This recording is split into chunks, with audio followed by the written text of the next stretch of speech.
Shalom, shalom. Puji nama Tuhan, puji nama Tuhan. Hari ini hari yang penuh dengan sukacita. Saya Pendeta Fernando Sinaga menjumpai Bapak Ibu. Saya rindu bertemu langsung dengan saudara. Dan saya berdoa bulan Desember ya, kita ketemuan. Jika Tuhan mengendaki, kita ketemuan di Rumbai. Baik, sebelum kita mendengarkan firman Tuhan, saya rindu mengajak kita semua untuk berdoa. Mari tundukkan kepalamu sejenak, kita berdoa. Tuhan Yesus yang dahsyat dan luar biasa, kami berdoa hari ini. Tuhan, kami sudah memberikan puji-pujian kepadamu. Oleh kuasa darah anak domba, kami diberikan akses, diberikan kunci masuk dalam hadirat Tuhan. Sehingga kami dengan leluasa memberikan hati kami kepadamu Tuhan. Ajar kami Tuhan, berikan kami paradigma dan terbuka untuk mendengarkan firman Allah. Tuhan, tahun ini adalah tahun kesepakatan untuk mendapatkan berkat. Di akhir-akhir tahun 2002 ini kami selalu berjanji dan kami selalu membuka hati kami bahwa janji Allah digenapi dalam hidup kami. Tuhan, kami siap mendengarkan firman Tuhan. Jika di antara kami ada yang sakit, aku berdoa sembuhkan yang sakit. Jika di antara kami ada yang terluka, pulihkan hati yang terluka. Tuhan, hamba berdoa, setiap firman yang keluar dari mulut Allah tidak kembali dengan sia-sia. Aku berdoa firman yang kami dengar menjadi firman yang menguatkan. Iman kami dikuatkan, roh kami dikuatkan. Ketika menghadapi badai, indah pada waktunya, iman kami, roh kami sudah dikuatkan oleh Tuhan sendiri. Kami siap mendengarkan firman Allah di dalam nama Tuhan Yesus. Yang percaya katakan amin, amin. Puji Tuhan, hari ini saya percaya bahwa Bapak Ibu datang ke gereja mencari Tuhan. Ada amin. Sekalipun mungkin cuacanya tidak mendukung, mungkin gerimis, mungkin hujan, mungkin panas, tapi saya percaya kita datang ke rumah Tuhan. Ada amin? Topik hari ini adalah bagaimana menghadapi 2023. Bagaimana menghadapi climate change. Bagaimana menghadapi perubahan-perubahan yang signifikan. Kita tahu bahwa dolar naik. Kita tahu bahwa ada perubahan harga solar bensin naik ya. Tapi itu memang ada di muka bumi sejak zamannya dahulu, zaman Habakuk, zaman Fir'aun di Mesir sudah terjadi. Bahkan zamannya Tuhan Yesus perjanjian baru masih aja ada krisis. Nah, hari ini saya menghimbau seluruh jemaat Tuhan dengarkan firman Tuhan, sehingga ketika kita menghadapi hal-hal yang tidak menentu ini, kita tetap menjadi kerajaan yang tidak tergoncangkan. Ada amin? Ada amin? Kita berikan tepuk tangan bagi Tuhan Yesus. Haleluya, haleluya. Baik, saya masih merimain saudara perihal mengenai perumpamaan satu-satunya burung yang berani mematuk elang adalah burung gagak. Ya, beberapa waktu lalu saya pernah sharing ini, saya sekilas menceritakan bahwa ada burung yang menjadi penguasa di udara ya, kita sebutlah burung elang atau burung Raja Wali. Namun ada burung yang berani mengganggu, yang berani mengusik, yaitu burung gagak. Nah, burung gagak ini suka mematuk belakangnya. Dan ketika itu ini ilmu sains mengatakan bahwa ternyata burung Raja Wali tidak berkelahi dengan burung gagak. Tidak apple to apple. Dia tidak menggubris, seakan-akan tidak menggubris apa yang dilakukan oleh burung gagak. Apa yang dilakukan oleh burung Raja Wali? Kita tahu Raja Wali ini semakin terbang tinggi, semakin tinggi, semakin tinggi. Tujuannya apa?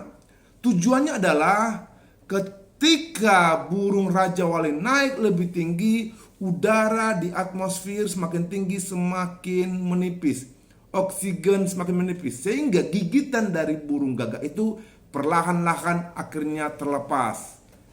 Apa pesan moral dari perumpamaan ini? Mungkin Bapak Ibu mengalami banyak gigitan, dalam kutip ada banyak perkataan-perkataan negatif dari dunia, dari tetangga, dari orang lain, untuk mengusik iman saudara, untuk mengusik kesetiaan saudara, untuk mengusik segala kerohanianmu. Tapi Allah berkata bahwa udahlah, bagian kita tetap naik. Naiknya kemana? Naik melalui doa, melalui pujian, melalui penyembahan. Kita pandang saja Tuhan Yesus. Amin. Sekalipun kiri kanan menggubris, udah kita sepakat. Karena kesepakatan itu bawa berkat. Kita sepakat terbang naik melalui doa, melalui pujian, melalui firman Tuhan. Tetap fokus saja pada Tuhan. Karena Alkitab berkata dengan jelas, carilah dahulu kerajaan Allah dan kebenarannya, maka semua itu akan dipertamakan. Artinya udahlah, yang pertama dan yang utama, kasihilah Tuhan Allahmu. Amin. Dan Tuhan juga lah yang mengizinkan Saul untuk memproses dan membentuk Daud. Kita tahu bahwa dalam perjanjian lama, khususnya guru-guru sekolah minggu pernah mengajarkan bahwa Saul itu begitu jahat, sehingga Saul dengan tentaranya mengejar, memburu Daud. Mungkin kalau kita dalam posisi Daud, kita berpikir, kenapa ini raja jahat sekali? Nggak mau kita tidur nyenyak, nggak mau tidur nyaman. Dikejar, diuber karena kecemburuan Saul. Pak, Bu, jika Bapak Ibu diizinkan dilukai seperti Daud, mungkin dikecewakan, bahkan diproses oleh orang-orang di sekitarmu, itu tandanya bahwa Tuhan sedang membentuk kita menjadi pribadi-pribadi yang kuat, pribadi-pribadi yang diurapi oleh Tuhan. Nah, beberapa waktu lalu ketika ulang tahun Genbi, saya mau remind, sebagian kita mungkin belum pernah dengar, apa rahasia bagaimana menghadapi krisis. Daud sudah melewati krisisnya, ya, Raja Wali sudah melewati krisisnya. Nah, kita akan belajar bagaimana juga Yusuf menghadapi krisis di Mesir. Saya baca dengan singkat saja Kejadian 41, 33, 36, ya. Kejadian 41, 33, 36. Oleh sebab itu, baiklah tuanku Fir'aun mencari seorang yang berakal budi dan bijaksana, ya, dan mengangkatnya menjadi kuasa atas tanah Mesir. 34. Baiklah juga tuanku Fir'aun berbuat begini, yakni menempatkan penilik-penilik atas negeri ini, dan dalam ke-7 tahun kelimpahan itu memungut 1/5 dari hasil Mesir. Mereka harus mengumpulkan segala bahan makanan dalam tahun-tahun baik yang akan datang ini, dan di bawah kuasa tuanku Fir'aun, menimbun gandum di kota-kota sebagai bahan makanan, serta menyimpannya. Demikianlah segala bahan makanan itu menjadi persediaan untuk negeri ini dalam ke-7 tahun kelaparan yang akan terjadi di tanah Mesir, supaya negeri ini jangan binasa karena kelaparan. Nah, dari firman Tuhan tadi saya memberikan 5 prinsip yang diterapkan oleh Yusuf untuk mencapai kesuksesan melewati masa krisis. Yang pertama, Yusuf melakukan perencanaan yang tepat. Nah, gereja kita juga mempunyai visi. 2022 gereja kita punya visi, kesepakatan mendapatkan berkat, sepakat mendatangkan berkat. Nah, saya percaya, saya berdoa, mari kita sepakat dengan visi Tuhan. Sepakat 2022, sepakat. Ini sudah bulan Oktober, sebentar lagi November, sebentar lagi Desember, kemudian Januari. Mari kita merencanakan yang baik. Mari kita merencanakan yang luar biasa, merencanakan kebenaran, yaitu kesepakatan. Yang kedua, prinsip kedua menghadapi krisis versinya Yusuf, yang kedua, menerapkan kebiasaan menabung. Alkitab mencatat bahwa 1/5 dari kelimpahan itu ditabung, diinvestasikan. Mari belajar menabung, jangan foya-foya, jangan punya dikit duit bergaya-gayaan, beli handphone, beli baju bagus. Udah, saya saja belajar irit, belajar hemat. Kenapa? Itu Alkitab, firman Tuhan. Yusuf diajarkan Tuhan, hei, jangan foya-foya kau. Orang foya-foya itu gaya kehidupan Mesir, banyak kali anting-antingnya, banyak kali bajunya, banyak kali pernak-perniknya. Udahlah seperti orang Israel, seperti cinta Tuhan, yaitu menabung. Yang ketiga, menerapkan kehidupan disiplin. Yusuf disiplin, taat, dia nabung sekian persen, dia tabung berapa penghasilannya, 1/5 dia tabung, 1/5 dia tabung. Saya pun seperti itu, 1/5 saya tabung ya. 20%, 10% saya investasi, 10% untuk persepuluhan. Mari yang belum beri perpuluhan, berikan perpuluhan kepada Tuhan. Nah, yang keempat, percaya sepenuhnya kepada Tuhan. Yusuf percaya kuasa Tuhan di atas kuasa Mesir. Yusuf percaya sepenuhnya kuasa Tuhan di atas kuasa Firaun. Yang terakhir, prinsip yang terakhir dari Yusuf, saling membantu meringankan beban. Saling bantu. Mama kita pendeta air pengabdian suka membantu. Kadang orang nggak punya beras, diberikan beras. Kadang nggak punya motor, dikasih motor. Luar biasa ya. Ini kita punya gaya hidup. Mari kita belajar. Pak, Bu, kalau ingin mengalami kelimpahan, belajar menabur. Kalau ingin mengalami keberkatan, belajar memberikan berkat bagi orang lain. Rahasia hidup kelimpahan walaupun dunia krisis.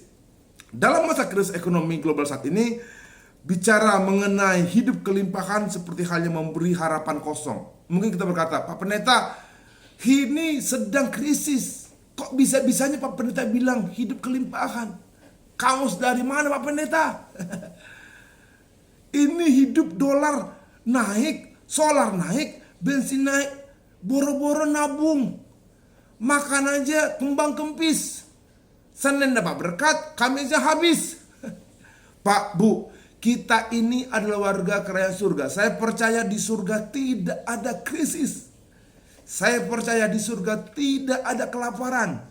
Saya percaya di surga kelimpahan, berlimpah-limpah, berkat mengalir. Karena apa? Kita juga bukan warga bumi. Kita ini Alkitab, Paulus mengatakan kita warga asing. Kita ini warga rohani. Kita ini ciptaan Tuhan. Selayaknya lah gaya hidup kita, bahkan pola hidup kita, bahkan berkat kita, berkat seperti di surga. Berkat di bumi, berkat di surga. Berkat di surga, berkat di bumi. Amin. Apa yang kamu lepaskan di bumi, terlepas di surga. Amin. Itu konsepnya. Nah, hal ini benar. Jika kita bicara tentang kelimpahan dengan kemampuan kita, maka mustahil itu adalah harapan kosong. Tetapi kalau kita berbicara mengenai mencapai kehidupan kelimpahan dengan caranya Alkitab, nah, caranya Tuhan, kan sudah ada tips-tips dan ciri-ciri atau prinsip-prinsip Alkitabiah seperti Yusuf, seperti Daud, seperti Abraham. Kita contoh saja gaya hidupnya. Kita contoh saja tips-tips mereka. Kita contoh tokoh-tokoh Alkitab. Maka kalau kita berbicara mencapai kehidupan kelimpahan dengan cara Tuhan, hal tersebut tidak mengenal kata krisis. Haleluya. Ada amin? Ada amin? Kita berikan tepuk tangan bagi Tuhan Yesus. Haleluya. Tidak ada kata krisis di dalam Tuhan. Tidak ada kata kelaparan dalam Tuhan. Tidak ada kata kegagalan di dalam Tuhan. Segalanya mendatangkan kebaikan dan kebaikan untuk kita. Untuk mencapai hidup kelimpahan dalam Tuhan, kita harus fokus dengan apa yang dikatakan oleh Alkitab. Alkitab bilang gini, hukum yang sangat penting dipahami dalam hidup kelimpahan adalah hukum tabur tuai. Ya, semakin banyak Anda menabur, semakin banyak tuain saudara. Itu tipsnya. Masalahnya mau nggak kita menabur? Mau nggak kita memberikan? Mau nggak kita belajar memberi? Makanya kita ikuti aja apa Alkitab. Bukan kata Pak Pendeta. Pak Pendeta bisa A, bisa B, bisa C, bisa berubah-berubah.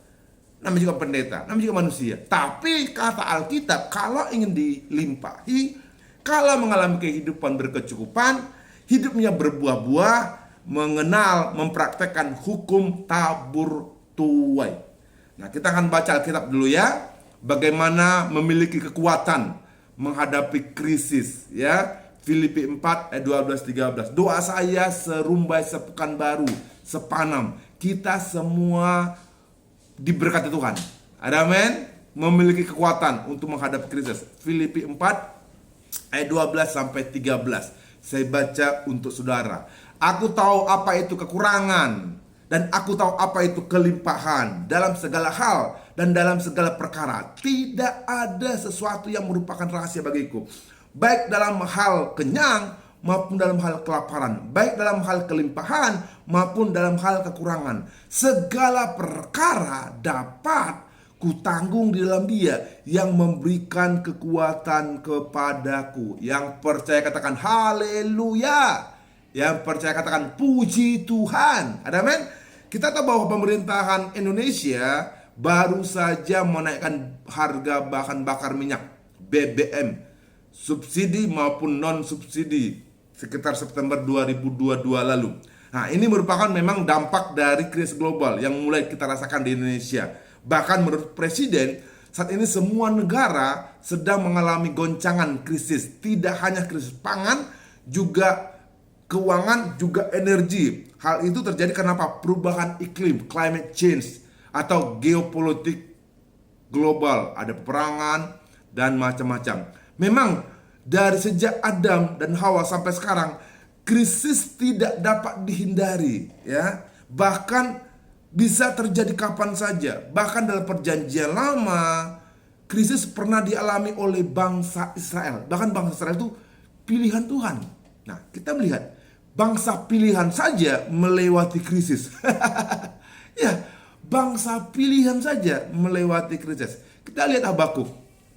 Habakuk 3 17-18. Baca kitab saudara. Habakuk 3 17-18. Habakuk 3 17-18. Demikian firman Tuhan. Sekalipun pohon ara tidak berbunga. Wow, cukup radikal. Sekalipun pohon anggur tidak berbuah, pohon zaitun mengecewakan, sekalipun ladang-ladang tidak menghasilkan bahan makanan, kambing domba terhalau dari kurungan, dan tidak ada lembu sapi dalam kandang.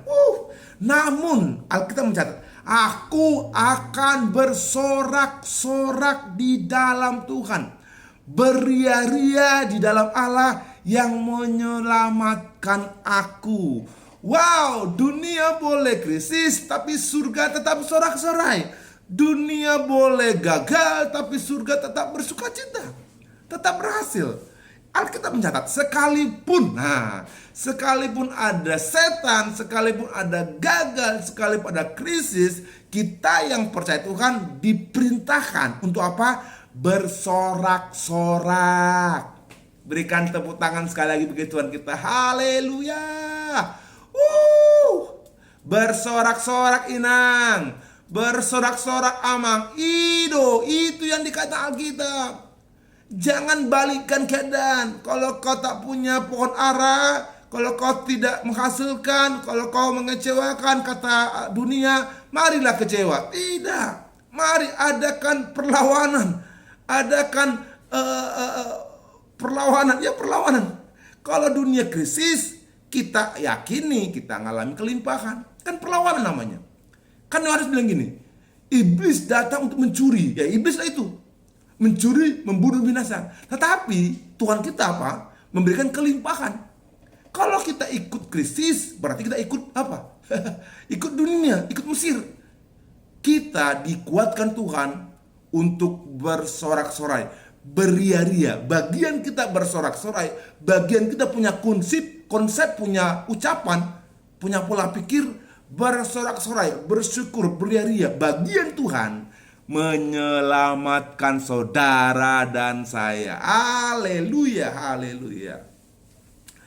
Bapak Ibu yang saya kasih dalam Tuhan Yesus Kristus, ayat ini menggambarkan kondisi krisis yang sangat berat pada zaman itu. Wah, bayangkan tidak ada lembu. Nah, kalau di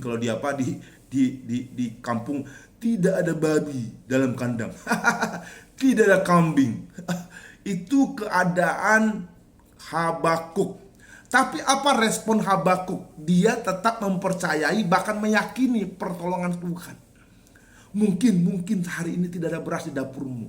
Mungkin tidak ada minyak di kompormu. Mungkin tidak ada hepeng di tabunganmu. Mari saya mengajak saudara, tetap bersorak-sorai, tercap beria-ria kepada Tuhan. Amin. Sekali lagi kita berikan tepuk tangan dan sorak-sorai bagi Tuhan kita. Katakan haleluya. Katakan puji Tuhan. Amin, amin, amin. Bapak Ibu yang saya kasih dalam Kristus, Rasul Paulus memberikan beberapa tips dalam menghadapi krisis. Anda boleh catat, Anda boleh rekam, Anda boleh video ini nih.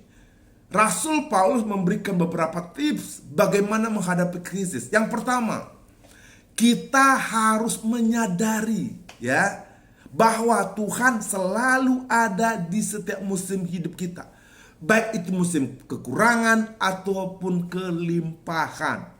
Sadarlah bahwa Tuhan selalu ada. Ketika Anda tidak punya beras, Tuhan ada. Ketika Anda gagal sekolah, Tuhan ada. Ketika Anda tidak punya bensin, Tuhan tetap ada. Kalau kita menyadari itu, berarti kita bergantung penuh dan percaya penuh kepada penguasa langit dan bumi, yaitu Tuhan Yesus Kristus. Hari ini saya kembali mengajak saudara, Bapak Ibu, para penatua, pemuda-pemudi, anak-anak sekolah minggu, para pengerja sepekanbaru, serumbai. Mari sadarlah, ternyata Tuhan pun ada. Dalam keadaan krisis pun Tuhan ada. Tuhan tidak pernah meninggalkan saudara. Amin. God never leave you alone. Tuhan tidak pernah mengizinkan. Tuhan tidak pernah membiarkan engkau sendiri.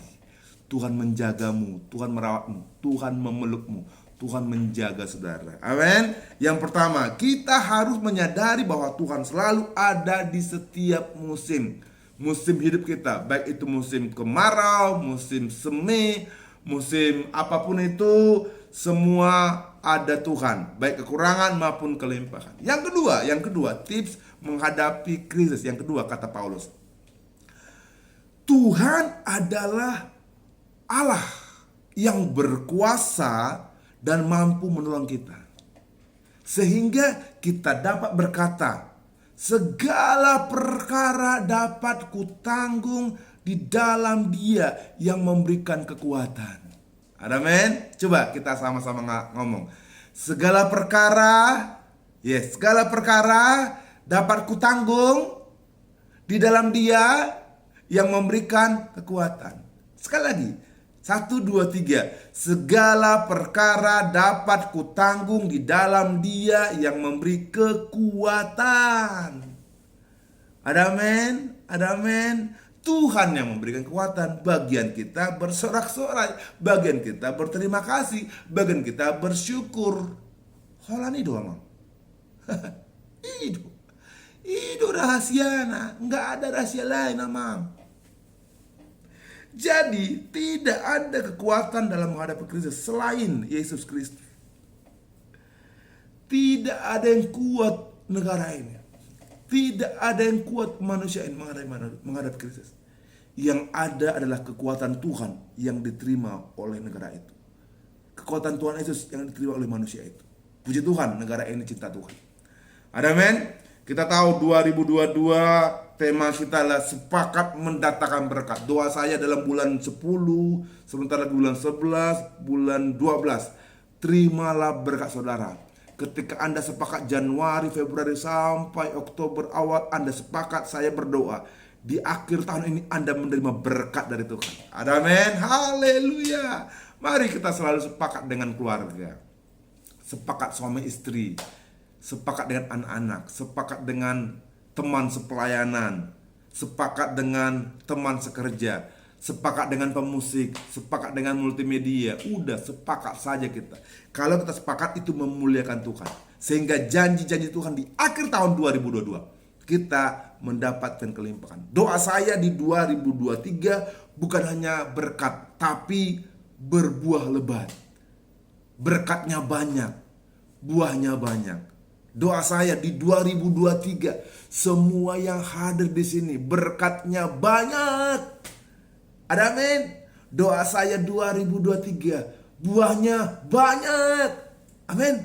Doa saya 2023, jemaat kita, berbuah lebat. Amin. Katakan berbuah lebat. Katakan berbuah banyak.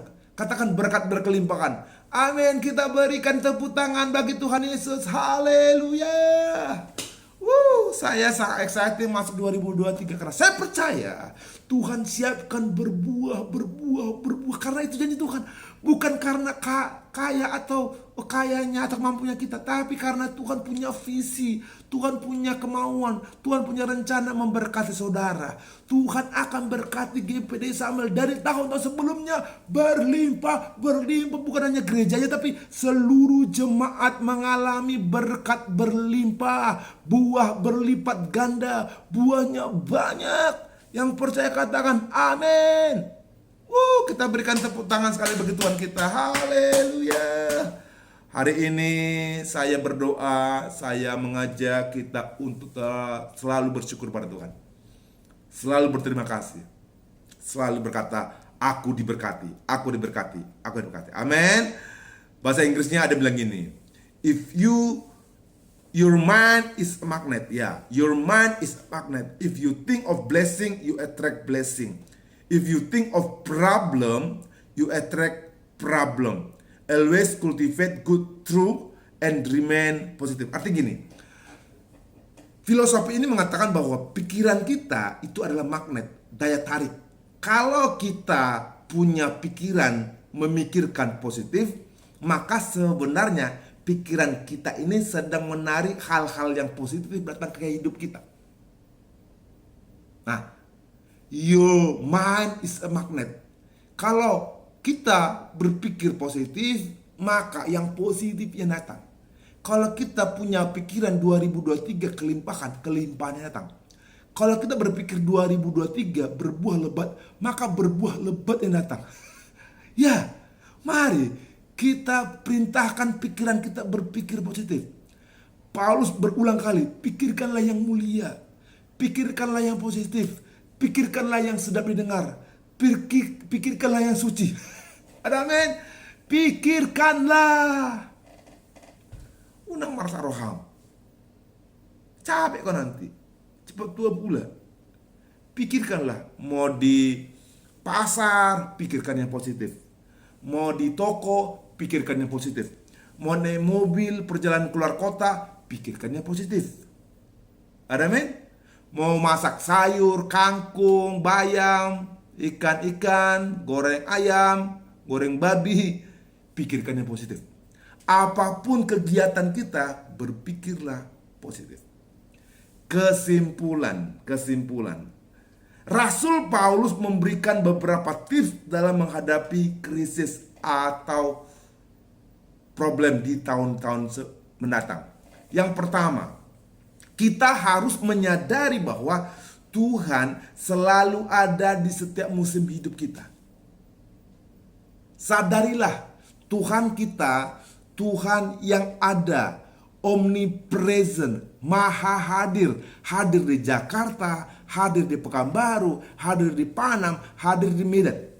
Dimanapun saudara melangkah, Tuhan hadir di situ. Sadarilah, Tuhan menyertai kita. Sadarilah, Tuhan ada di setiap musim kita.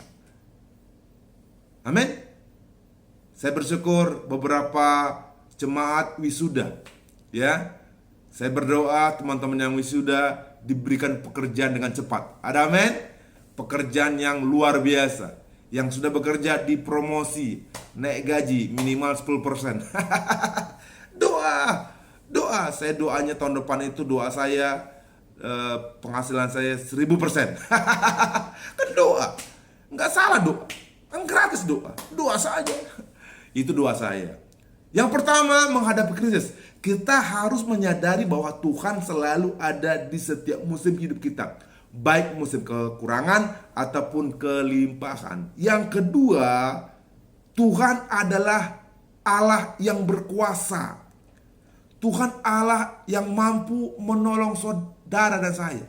Sehingga kita berkata, apapun krisis itu, apapun situasi musim itu, kita berkata, segala perkara dapat kutanggung dalam Dia yang memberikan kekuatan.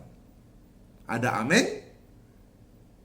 Segala perkara, wow, segala perkara dapat kutanggung di dalam Dia, melalui Dia yang memberikan kekuatan. Kita mampu menanggung melalui dia. Artinya Tuhan yang tanggung melalui kita, di dalam kita, di hidup kita, di tahun ini, tahun depan.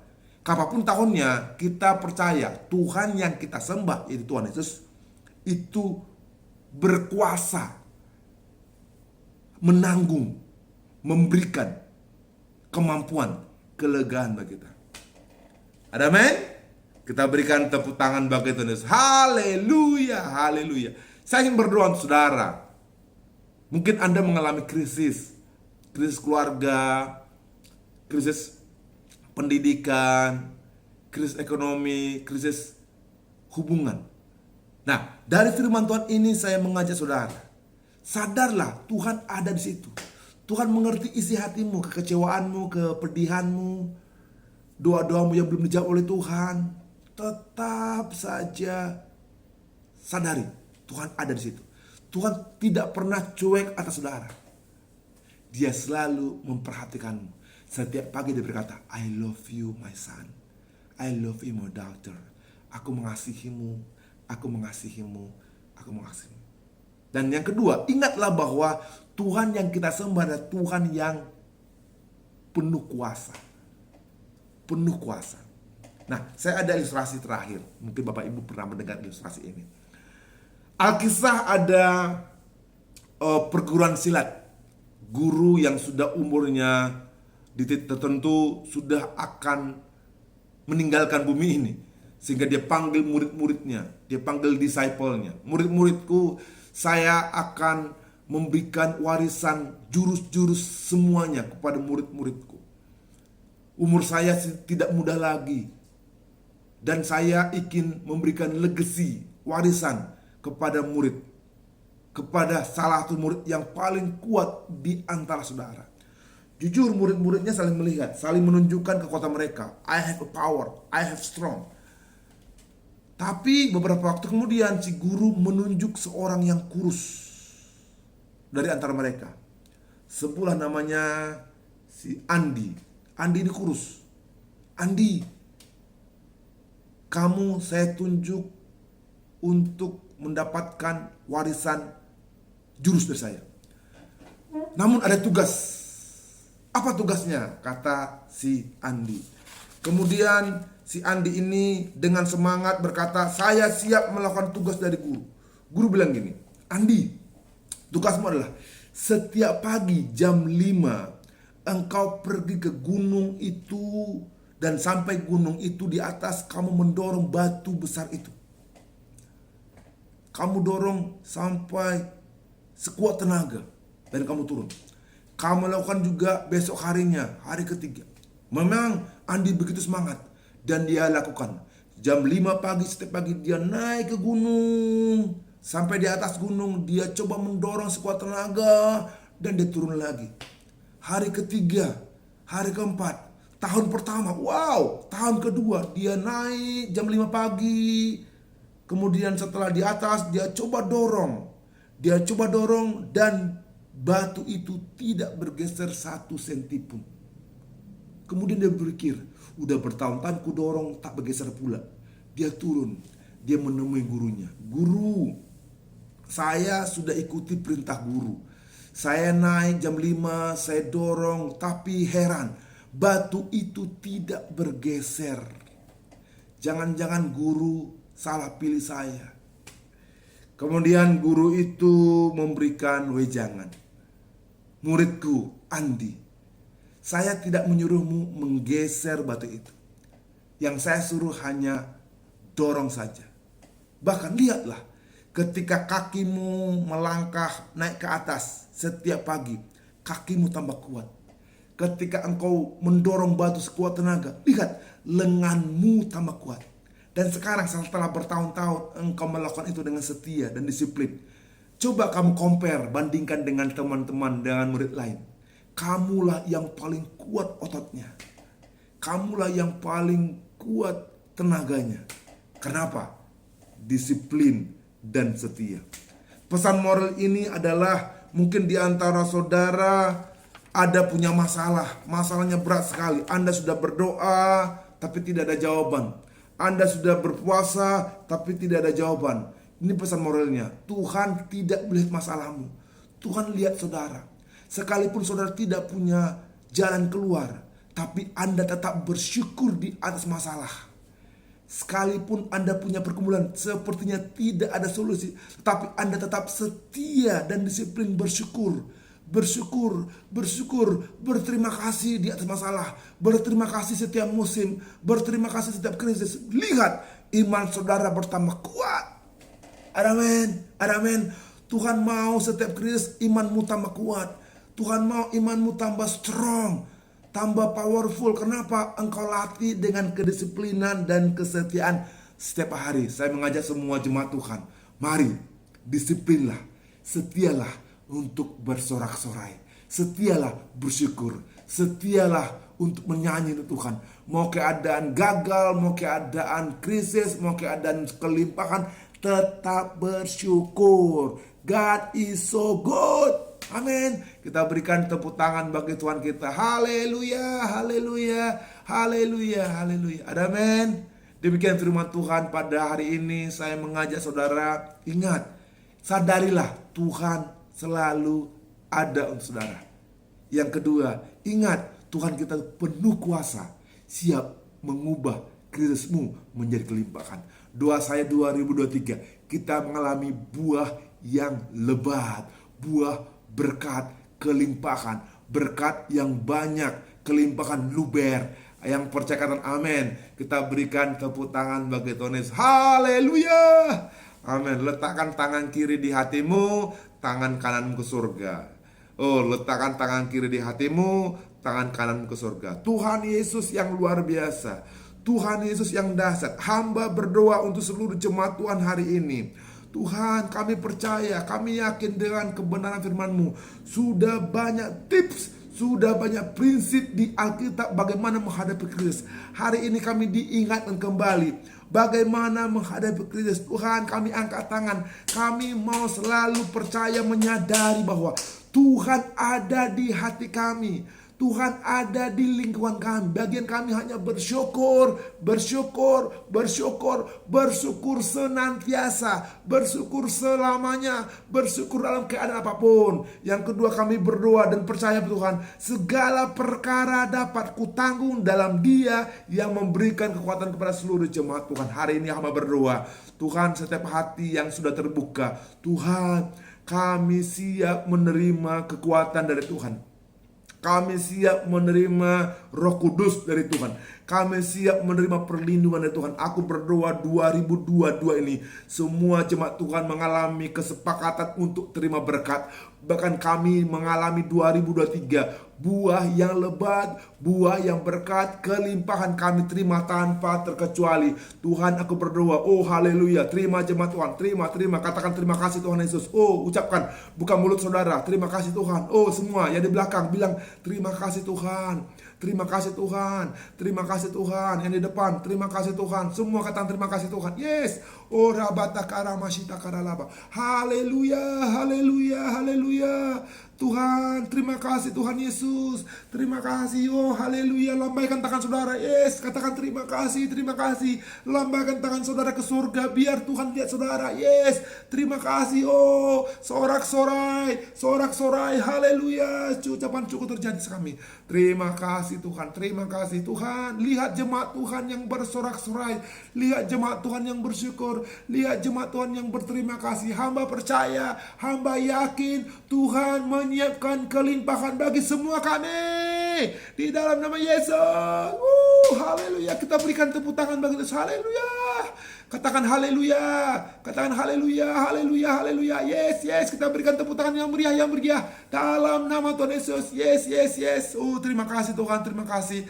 Berkati seluruh kami, berkati jemaat Tuhan, berkati orang tua kami, berkati penatua kami. Sudah disegarkan, kami sudah diubah oleh kebenaran firman Tuhan. Haleluya. Yang percaya katakan amin, amin. Tuhan Yesus berkati. Sampai ketemu di lain waktu Desember. Amin, amin, amin. Shalom, shalom, shalom.